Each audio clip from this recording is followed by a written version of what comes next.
Well, it's a video I really didn't want to make, but it's a video I've been worried for the past couple of months I'm probably going to make.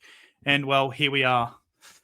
I'm making it. Western United have had their license stripped. Yeah, that's right. They won't be competing in the 2025-26 A-League men or women's seasons. In fact, it looks very unlikely that this is it for Western United. They will be shutting up shop as we know it. Pretty awful news for everyone involved in the club, from the coaching staff to the players, right down to the fans who spend their hard-earned money in supporting this club. So what exactly happened to lead us to this? Well, there was a meeting on Thursday night, the 7th of August. The FA had set up this independent board. They called it an instant board. It was an independent board from FA. There was no FA people. There's no APL on it. And they determined that Western United had failed to meet the criteria required to be granted an A-League license. And as such, the club's license will be withdrawn effective immediately.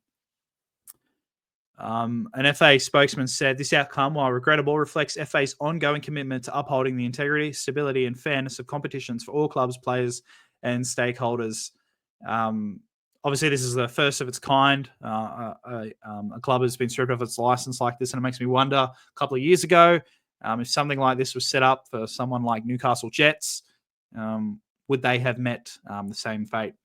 But what kind of led to this all? Why have they been stripped of their license? Well, obviously, Western United have been plagued by financial turmoil in the past couple of months, with staff being paid late in April, May, and June, and FIFA imposing a registration ban on the club over a dispute with former player Alexander Prijovic, which means Ben Garuccio, the club captain, who had his contract came to an end, and then they re-signed him.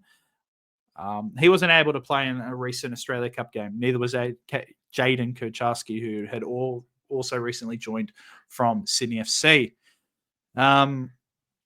The financial turmoil is around Jason Sarasis.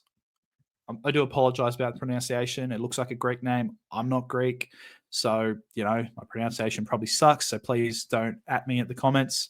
But he's the club chairman, and he's been involved in a fair bit of financial strife in recent time. He'd been hit with a personal tax bill of nearly $3 million back in June via director penalty notice from the Australian Tax Office for unpaid taxes across 6 of his businesses, including the companies underpinning the A-League. The people that own the A-League group that runs the club.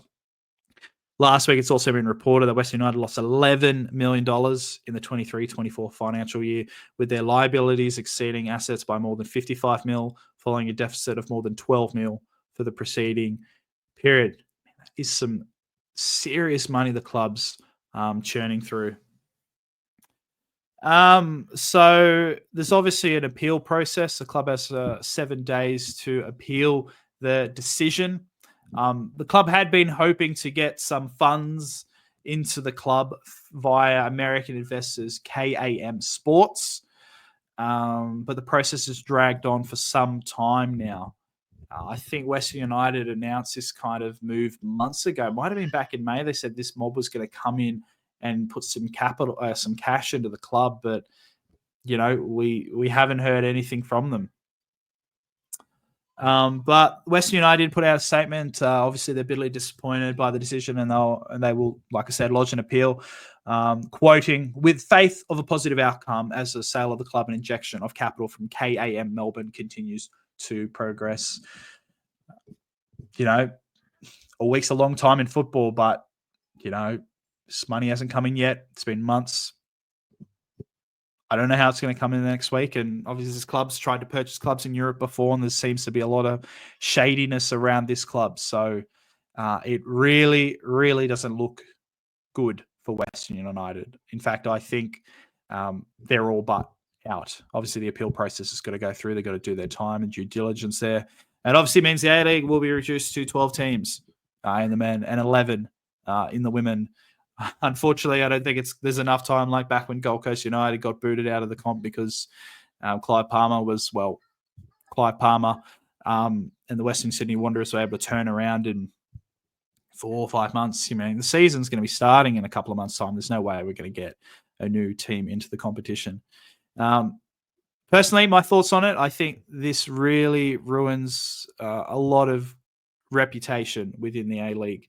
Particularly as I believe the comp has been improving steadily from COVID. It's been a slow improvement in terms of getting viewerships back on it, getting attendances up.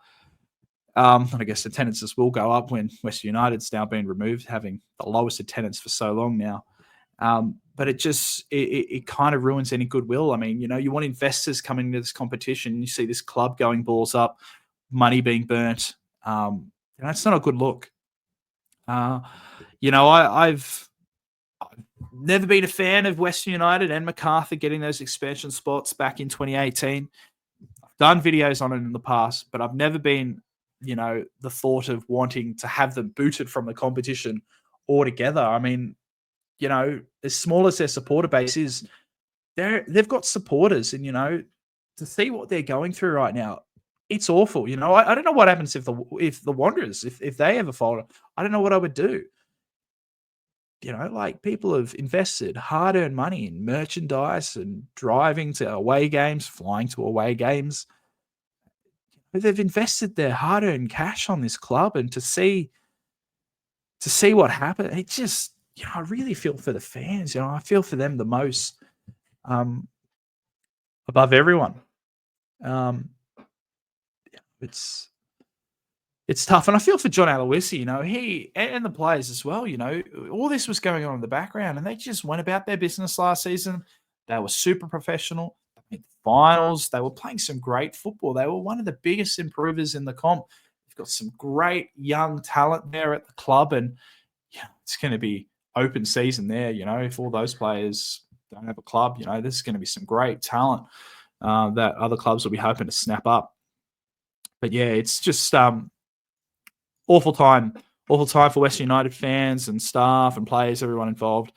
Awful time for the A-League. I know some people have cheered their demise since day one, and I don't think I could ever cheer for the demise. I could have a sook about it, them being in the comp over, probably some better candidates like Wollongong. But once we got these teams, MacArthur and Western, I thought, as much as I despise them being in the competition, we've got to support them and hope they grow, because we want the A-League to be successful. We want it to thrive. We want it to grow. And, people will be frustrated. People will be happy they're gone, whether they're an A-League fan or whether they're an NSL bidder. I think people will be glad, because, they're entitled to their opinion, I guess.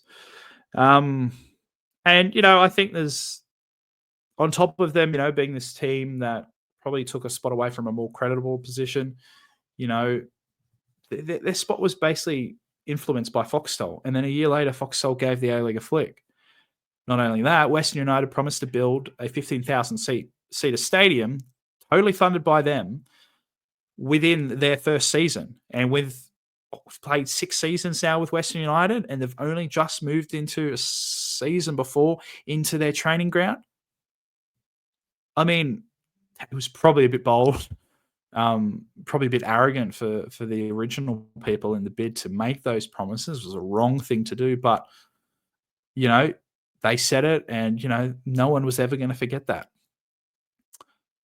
If that stadium went ahead, it was going to be, I thought it would be an amazing asset, but, some people say, Team 11 was a more credible bid. South Melbourne was a better bid. I'll let you guys decide and find in the comments who you thought was the better bid out of those 3 Melbourne clubs. But yeah, they've got that training ground. What happens to that training ground now? Well, it's owned by council, so you could rent it off to another football team, an A-League team potentially, maybe Melbourne Victory. Maybe looking at a new training facility. Could be an NPL team, maybe a Melbourne Storm women's team or Melbourne Storm's training. There's potential there for that ground to be used for some way or another, but so it won't be used for Western United. And what happens to the NBL teams? I think they've got 2 more games left in the Victorian State League season. Will Western United continue in some form like Gold Coast United, playing in the State Leagues of Queensland? Or will this be it? Will the club just cease to exist? be pretty awful, because I think, that's one less team in both the men's and women's. That's one less team giving opportunities to junior players to help and grow our player pool. It's some people say good, they should never be in the comp, glad they're gone. But you have a look at it for more than 5 seconds, it's not really a good look for the A-League competition. It hurts so many people involved in the competition. Remember, this was a team, I believe, were helping prop up Newcastle. I could be wrong. I'm pretty sure it was the Wanderers, Sydney FC, Wellington, and Western. Could be wrong. Don't hold me to that.